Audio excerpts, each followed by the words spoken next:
नमस्कार, जय हिंद। मैं मोहन पाठक और आपको बता दें कि भारत में हर एक मिनट, हर एक सेकंड, हर एक घंटा, हर एक दिन बहुत ही महत्वपूर्ण है। आपको पता हो जाना चाहिए कि देश में करंट अफेयर या न्यूज़ चैनल से जुड़े जो भी लोग हैं उनके 24 घंटे में सारी रूटीन उनकी चेंज हो चुकी है।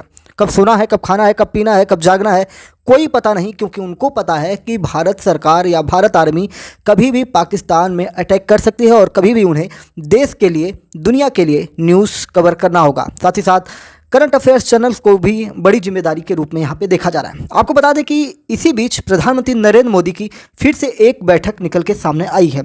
इस बैठक में बहुत सारे लोग मौजूद रहे। आपको बता दें कि प्रधानमंत्री नरेंद्र मोदी के आवास पर यह हाई लेवल बैठक हुई है।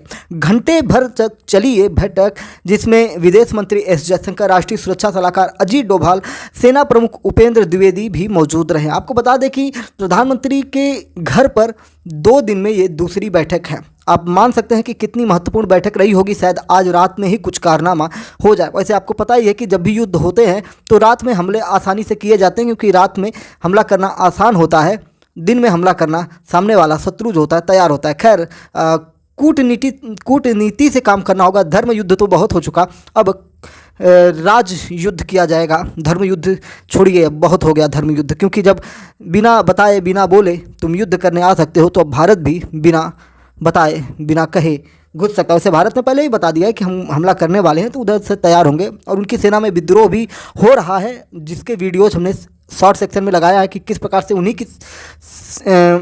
की जनता, उन्हीं के लोग, उन्हीं की सेना से कह रहे हैं कि हमें पता है तुम्हारी औकात कितनी है, तुम्हारे जनरल को हम पैरों तले रौंद देंगे, ऐसी ऐसी बातें कर रहे हैं। आप जाइए शॉर्ट सेक्शन में देखिए, हमने डाला हुआ है। तो ये 2 बैठक प्रधानमंत्री के घर में हो चुकी है, जिसमें कुछ ही महत्वपूर्ण लोग हैं। आपको बता दें कि ये सारी चीज़ें कहीं ना कहीं इस ओर इंडिकेट कर रहे हैं कि बहुत बड़ा कुछ होने वाला है। राहुल गांधी आज पहलगाम हमले पर भी कुछ बोले। उन्होंने कहा कि मैं सिर्फ इतना कहूँगा कि जिन लोगों ने यह किया वे जहाँ भी हैं उन्हें भुगतना होगा। सरकार को विपक्ष का 100% समर्थन प्राप्त है। नरेंद्र मोदी को एक्शन लेना होगा और वह भी सख्त लेना होगा। सरकार को समय बर्बाद नहीं करना चाहिए, ऐसा राहुल गांधी विपक्ष के नेता के द्वारा कह दिया गया है। इस बीच पाकिस्तानी सेना ने इंटरनेशनल बॉर्डर पर कई पोस्ट खाली भी कर दी हैं, छोड़ के भग रहे हैं। पाकिस्तानी सेना ने इन पोस्ट से झंडे भी हटा लिए हैं। कठुआ के परगवाल इलाके में ये पोस्ट खाली की गई है। पाकिस्तानी सेना LOC पर लगातार सीज फायर वायलेशन भी कर रही है, जिसके लिए भारत सरकार ने उनसे कहा कि ये काम मत करो। लेकिन पाकिस्तानी सेना बार बार इंटरनेशनल बॉर्डर पर भी सीज फायर तोड़ रही है, जिसका भारतीय सेना अब जवाब देना शुरू कर दिया है। पहलगाम हमले को लगभग 8 दिन हो चुके हैं। इस हमले में आतंकियों ने जिन लोगों को मारा है उनमें 10 से ज़्यादा लोग भी जख्मी हैं। 26 लोगों की जान गई है और ये कहीं ना कहीं भारत के लिए हृदय विदारक घटना रही है। और भारत इस बार किसी भी तरह से बातचीत के मूड में नहीं है, ना ही दुनिया की सुन रहा है, ना ही पाकिस्तान की सुन रहा है। पाकिस्तान यही आरोप लगा रहा है कि खुद ही कोर्ट हैं, खुद ही जज हैं, कोई खुद ही वकील है, खुद ही फैसला सुना रहे हैं। तो अब तो यही ज़रूरत ही थी कि तुम लोगों के साथ ऐसा ही किया जाए।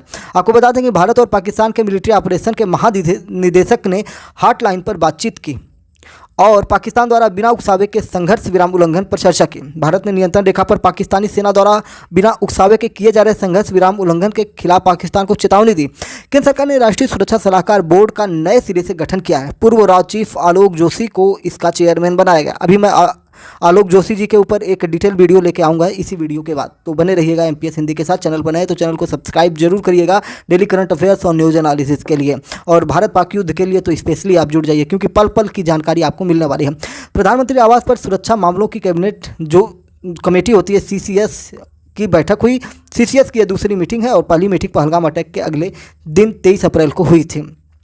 आपको बता दें कि विदेश मंत्री एस जयशंकर ने कुवैत समकक्ष अब्दुल्ला अली अल याहिया को फ़ोन कर पहलगाम आतंकी हमले पर चर्चा की और कुवैत ने भी भारत का समर्थन किया है, जिसकी जानकारी हमने पहले ही पोस्ट के जरिए दे दिया था। अमेरिकी विदेश मंत्री नटाली बेकर ने इस्लामाबाद में पाकिस्तान के उप प्रधानमंत्री और विदेश मंत्री इशाक डार से मुलाकात की। यह मुलाकात 22 अप्रैल को पहलगाम में हुए आतंकी हमले के बाद भारत के साथ तनाव कम करने के प्रयास के तहत की गई है। खैर, भारत किसी भी मूड में नहीं है कि किसी का कोई सुना जाए। अब इस बार नहीं सुनना है, ठीक है, बहुत सुन लिया गया है भारत के द्वारा। तो सब मिला जुला के प्रधानमंत्री आवास पर जो बैठक हुई है, इस बैठक के अंदर क्या हुआ है किसी को नहीं पता, क्योंकि ये 2 बैठकें ऐसी हुई हैं जिसके अंदर जो कुछ हो रहा है किसी को कुछ बताया नहीं जा रहा है कि अंदर क्या हो रहा है।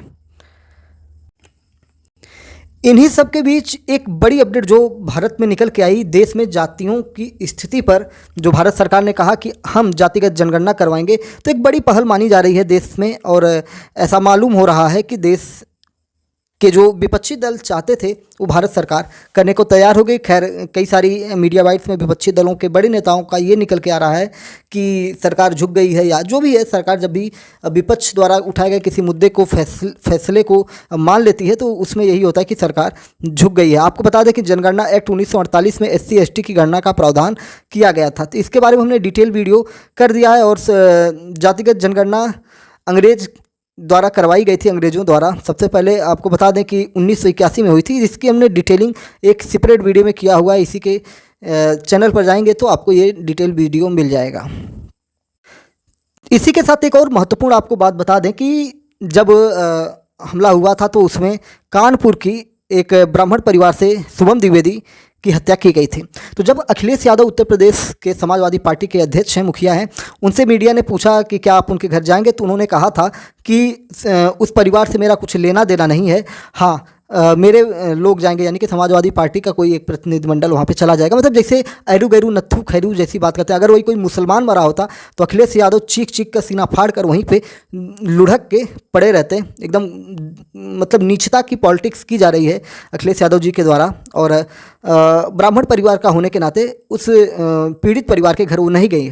अगर यही कोई मॉब लिंचिंग होती है, छोटी सी कोई घटना होती और उसमें कोई यादव परिवार होता या कोई मुस्लिम परिवार होता या कोई दलित परिवार होता, तो ये वहाँ पे जाके धरना प्रदर्शन से लेके पूरा नंगा नाच कर देते। लेकिन इनको मुंह तोड़ जवाब विपक्ष के नेता, भारत सरकार विपक्ष के नेता राहुल गांधी ने दे दिया। राहुल गांधी ने एक सरप्राइज़ दे दिया। और मुझे लगता है कि अखिलेश यादव आज अपने बिस्तर में ना चद्दर से मुंह ढक के सोने वाले हैं, क्योंकि राहुल गांधी यूपी के दौरे पर हैं और उनका दूसरा दिन चल रहा था और अचानक से वो पहलगाम में हमले में मारे गए कानपुर के शुभम द्विवेदी के परिजनों से मुलाकात करने पहुंच गए। और शुभम की पत्नी ऐश्वर्या राहुल को देखकर जब रोने लगी तो इस पर राहुल ने उन्हें गले लगाया, उनको सांत्वना दी और उनसे ये भी कहा कि ये जो घटना आपके साथ हुई है, ऐसी घटना मेरे साथ भी हुई है। और ऐश्वर्या ने राहुल को पहलगाम में हुई घटना के बारे में भी जानकारियाँ दी। ऐश्वर्या ने बताया कि कैसे मेरे पति को आतंकियों ने गोली मारी। ऐश्वर्या ने बताया कि हर जगह सुरक्षा की व्यवस्था थी, लेकिन पहलगाम में कोई सिक्योरिटी नहीं थी। और ये सवाल बार बार सरकार से पूछी जा रही है और सरकार इस पर ये भी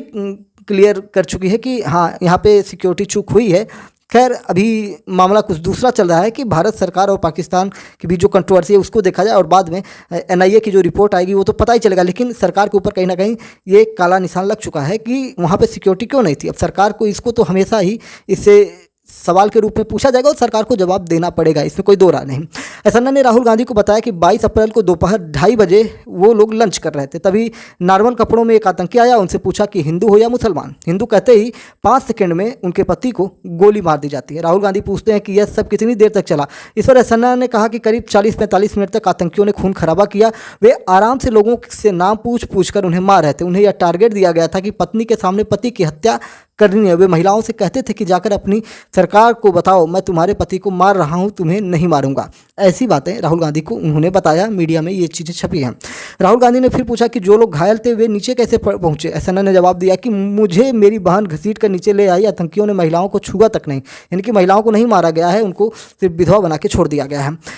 राहुल गांधी ने पूछा कि इस पर आपने यह सब खुद देखा, तो ऐश्वर्या ने कहा मैं करीब 15 से 20 मिनट तक वहाँ थी। इसके बाद ऐश्वर्या की बहन ने कहा कि मैं वहाँ मदद मांगी लेकिन किसी ने मदद नहीं किया। मेरी बहन शॉक्ड थी, कह रही थी कि वह नहीं जाएगी। मैं जबरन उसे खींच कर नीचे लाई, क्योंकि उसके पति की लाश वहाँ पर पड़ी थी, तो वो पति की लाश को छोड़कर नहीं आना चाहती थी। और फिर भी जबरन उनको लाया गया, उनकी सुरक्षा की दृष्टि से, और उन्हें खींच कर नीचे लाया गया। और उन्होंने बताया कि घोड़े वाले जो वहाँ थे उनसे इन्होंने मदद मांगी, लेकिन घोड़े वालों ने उनकी मदद नहीं की। खैर, भारत में कुछ ऐसे लोग भी हैं जो घोड़े वालों को भी कहीं ना कहीं स्टार बना रहे हैं कि वो मदद कर रहे थे, लेकिन यहाँ पे साफ साफ निकल के आ रहा है कि मदद नहीं कर रहे थे। और कुछ लोग मदद भी कर रहे थे, तो उनके ऑडियो कॉल्स वगैरह निकल के आए जिसमें ये लग रहा था कि वो भी वहाँ पर जो मारे गए थे वो वर्तमान स्थिति का जायजा की जानकारी किसी ना किसी को दे रहे, ताकि आज की अपडेट में ये बड़ी अपडेट थी कि राहुल गांधी वहाँ पर पहुँचे हैं। और आपको फिर से याद दिला दूं कि MPS हिंदी पर नए हैं तो चैनल को सब्सक्राइब करके daily current affairs news analysis के लिए हमारे साथ जरूर जुड़िए। हिंदुस्तान पाकिस्तान वार 2025 के लिए आपको तो हमारे साथ जुड़ना ही चाहिए, क्योंकि लेटेस्ट अपडेट आपको यहीं पे मिल रही है, वो भी ऑथेंटिक और प्रामाणिक तरीके से मिल रही है, क्योंकि दर्जनों मीडिया प्लेटफॉर्म को देखने के बाद, उनके आर्टिकल्स पढ़ने के बाद ही आप तक ये चीज़ें छन कर आती है, जिसे निस्यंदन का सिद्धांत भी कहा जाता है। तो एक बार फिर से कहूँगा, चैनल को सब्सक्राइब करना ना भूलिएगा।